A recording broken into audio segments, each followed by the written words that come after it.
అందరికీ నమస్కారం అండి. ఇవాళ మన వీడియో గోంగూర పప్పు అండి. ఇది ఎర్ర గోంగూర తీసుకున్నాను నేను. తెల్ల గోంగూర అంత రుచి రాదండి. దీనికి కాడలు కింద వైపు ఇలా ఎర్రగా ఉంటాయి చూడండి.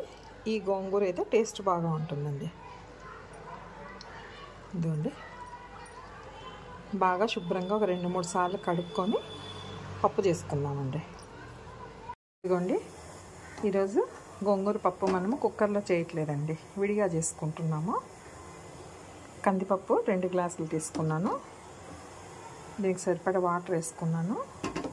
బాగా నీళ్ళు తెల్లుతున్నప్పుడు కడిగి పెట్టుకున్న ఈ కందిపప్పును వేసుకున్నామండి. గోంగూర పప్పు కుక్కర్లో చేస్తే అంత టేస్ట్ ఉండదండి, విడిగా చేసుకుంటే చాలా బాగుంటుంది. మొత్తం కందిపప్పు అంతా వేసేసుకుందాం.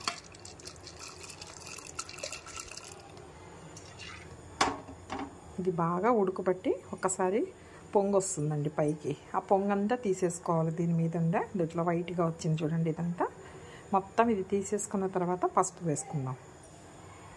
పొంగు వస్తుంది, మొత్తం ఇది తీసేయాలండి. పైకి వచ్చిన పొంగుని తీసేసుకోవాలి. ఇదంతా తీసేసుకున్న తర్వాత పసుపు వేసుకోవాలి.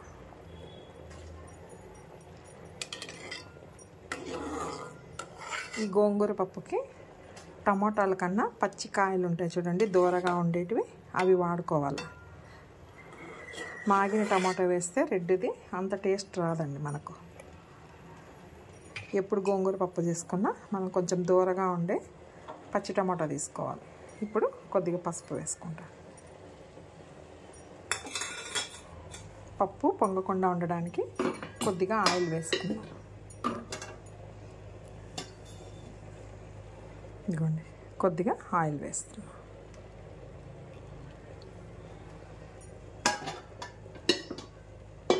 ఇప్పుడు పచ్చిమిర్చి వేసుకుందామండి. ఇదిగోండి, నీళ్ళలో వేసి బాగా 2-3 సార్లు కడిగి ఉంచుకున్నాను. కొద్దిగా గోంగూర పప్పుకి పచ్చిమిరపకాయలు ఎక్కువ పడతాయండి. అన్నీ కట్ చేసి వేసుకుందాం. ఇదిగోండి, పచ్చిమిరపకాయలు బాగా కట్ చేసుకొని మధ్యకి తుంచేసుకొని వేసుకుంటున్నామండి. పచ్చిమిరపకాయ ఈ కందిపప్పు బాగా ఉడకాలండి. కందిపప్పు 3/4% ఉడికిన తర్వాత పచ్చి టమాటా వేసుకోవాలండి. అంతవరకు ఉడకనిద్దాం. ఇదిగోండి, పప్పు సగం ఉడికిపోయిందండి. ఇప్పుడు ఇందులో మనము టమాటా ముక్కలు వేసేసుకుందాం. పచ్చి టమాటాకాయ లేదా దూరగా మాగినదండి. ఎర్రగా అయిపోయి ఫుల్ పండిపోయిన టమాటా వేయకూడదు. ఇంకా పచ్చిగా ఉన్నా పర్వాలేదు. నేను 4 టమాటాలు వేస్తున్నాను.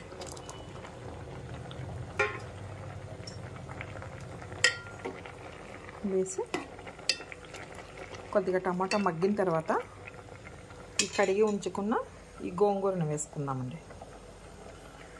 ఇప్పుడు మూత పెట్టుకుందాం. ఇదిగోండి, గోంగూర బాగా శుభ్రంగా కడిగి ఉంచుకున్నాను. ఇప్పుడు కొద్దిగా కొత్తిమీర, కొద్దిగా వెల్లుల్లి, ఈ 2 కచ్చా పచ్చా కొట్టుకొని గోంగూర వేసిన తర్వాత వేసుకోవాలండి. ఒకసారి కందిపప్పు చూసుకున్నామండి, 3/4% ఉడికిపోయింది. ఇప్పుడు మనం గోంగూర పెట్టుకుందామండి. సిమ్లో పెట్టేసుకొని గోంగూర పెట్టుకుందాం. కడిగి ఉంచుకున్న గోంగూరని ఇదిగోండి ఇట్లా వేసుకోవాలి. గోంగూర పెట్టి ప్రెస్ చేయకూడదండి, పైన పైన వేసుకోవాలి. గట్టిగా ప్రెస్ చేయకూడదు గోంగూరని.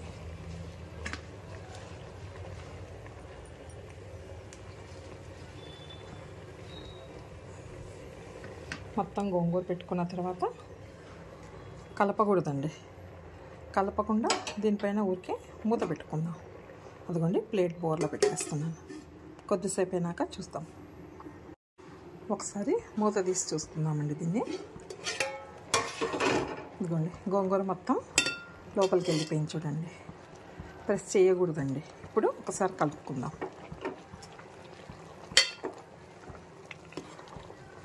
మనము కందిపప్పుకు సరిపడే వాటర్ ఒక్కసారి పెట్టుకోవాలండి, మధ్యలో వేసుకోకూడదు. ఇప్పుడు కొత్తిమీర, వెల్లుల్లి కొంచెం కచ్చాపచ్చాగా దంచి పెట్టుకున్నానండి. ఇదిగోండి, మొత్తం వేసేసుకుందాము. మంచి వాసన వస్తుందండి. ఇప్పుడు కొద్దిగా ఆయిల్ వేసుకుందామండి. ఆల్రెడీ మనము 1 స్పూన్ వేసుకున్నాము, ఇప్పుడు ఇంకొంచెం వేసుకుందాం. ఇదిగోండి, ఇంకొక స్పూన్ వేసుకుందాం. అంతేనండి. ఒకసారి బాగా కలిపేసి మూత పెట్టుకునేస్తాం. సిమ్లోనే ఉండాలండి. ఇదిగోండి, మంట సిమ్లోనే పెట్టుకోవాలి. ఒకసారి కలుపుకుందాం. ఈ గోంగూర, కొత్తిమీర అంతా బాగా మగ్గాలండి ఇందులోనే. తర్వాత మనము కొద్దిగా చింతపండు పెట్టుకుందాం. చింతపండుని నీట్గా ఏమీ లేకుండా తీసేసుకొని దాని మీద పొట్టంతా బాగా ఒకసారి శుభ్రంగా కడిగి ఇందులో వేసుకోవాలి.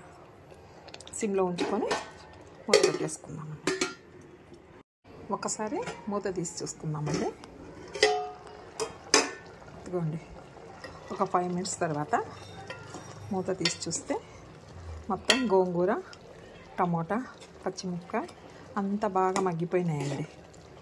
కొత్తిమీర అంత మంచి స్మెల్ మనకు ఉందండి. ఇప్పుడు మనం కడిగి ఉంచుకున్న చింతపండు అండి, చిన్న నిమ్మకాయ సైజ్ అంత చింతపండు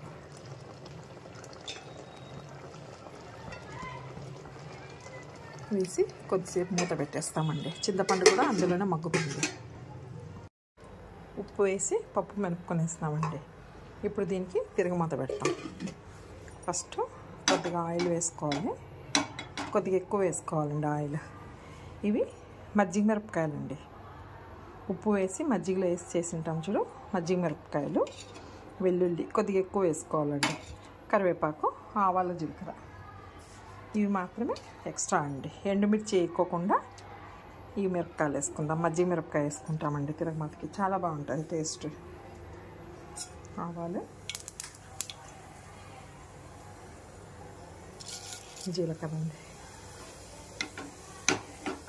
కొంచెం చిటిపట అన్నాక ఫస్ట్ ఇవి వేసేసుకుందాం.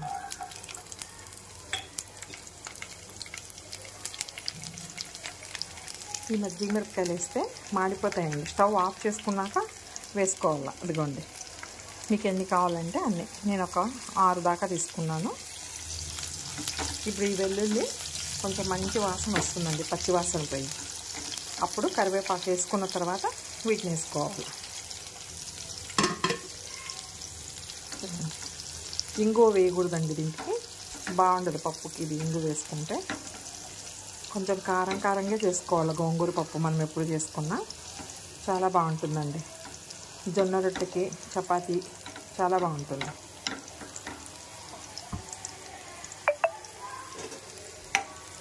కొంచెం ఎర్రగా అవ్వాలండి ఇది.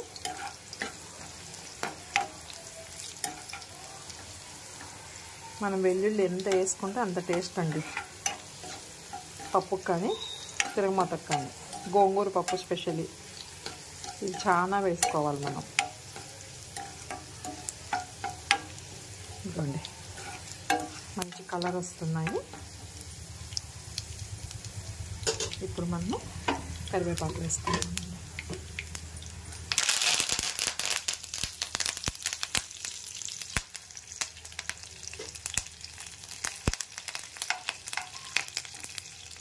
ఈ కరివేపాకు చిట్పట అన్నాక వీటిని వేసేసుకుందామండి. స్టవ్ ఆఫ్ చేసుకోవాలండి. ఇట్లా స్టవ్ ఆఫ్ చేసేసినాను. ఇందులో ఉన్న వేడికి ఎర్రగైపోతుందండి ఇది మజ్జిగ మిరపకాయలు. చాలా బాగుంటుందండి టేస్ట్ ఇది. చూడండి, కొంచెం ఆ నూనె వేడికే ఎర్రగైపోయినాయి. అంతేనండి. ఇప్పుడు ఇది పప్పులో వేసేసుకుందాం మనం.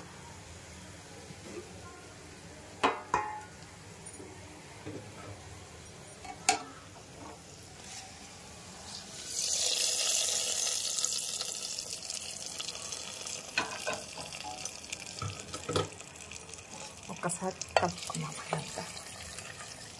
మనము చేసుకున్న వెంటనే ఈ పప్పుని కొద్దిగా వేరే గిన్నెలో తీసి పెట్టుకొని వాడుకోవాలండి. మనకి 2 days అయినా ఏమీ అవ్వదు.